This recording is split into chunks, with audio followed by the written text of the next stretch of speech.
Blaming others for your problems is a complete waste of time. When you do that, you don't learn anything. You can't grow and you can't mature. Thus, you can't make your life better.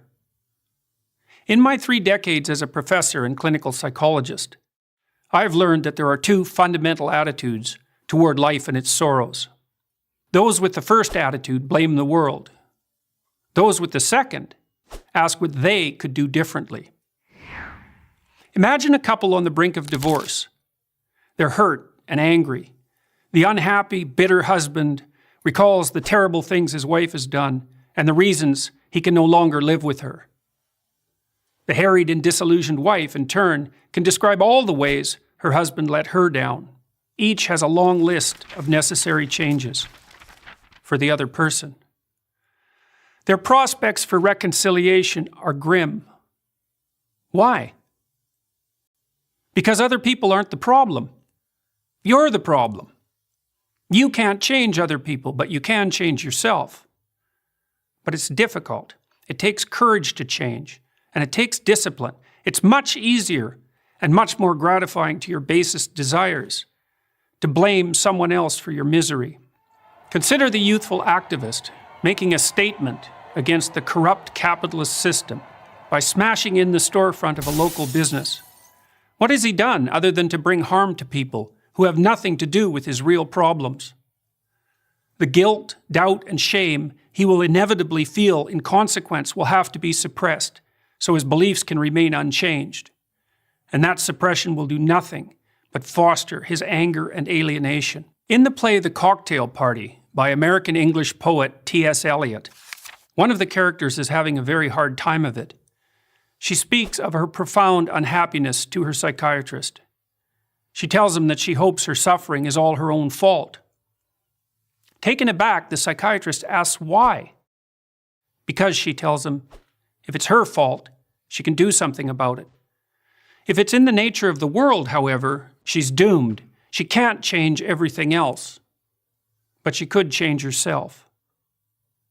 Now, there are people who seem to be consigned to a terrible fate, but most of us aren't. Most of us have a chance to make our lives better. But how? Start small. Ask yourself a few questions. Have you taken full advantage of the opportunities offered to you? Are you working to your fullest capacity at school or at work? Have you, in other words, set your own house in order? If the answer is no, try this. Stop doing what you know to be wrong. Stop today. Don't waste time asking how you know that what you're doing is wrong. Inopportune questioning can confuse without enlightening and deflect you from action. You can know something is right or wrong without knowing why. Start paying attention.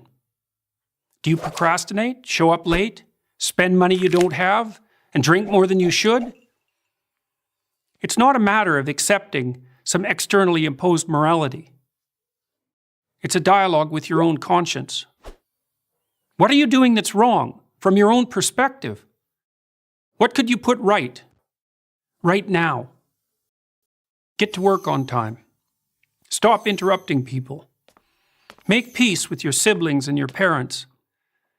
Diligently utilize everything you already have at hand. If you do those things, your life will improve.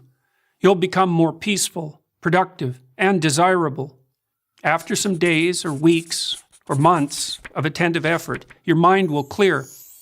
Your life will become less tragic, and you'll become more confident.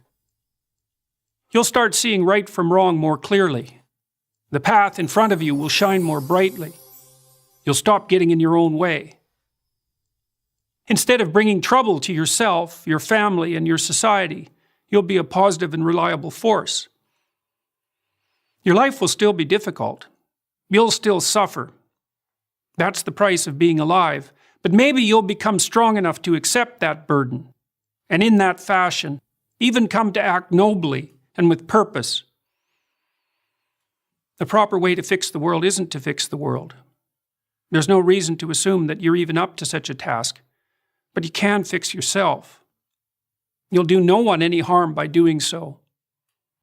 And in that manner, at least, you will make the world a better place.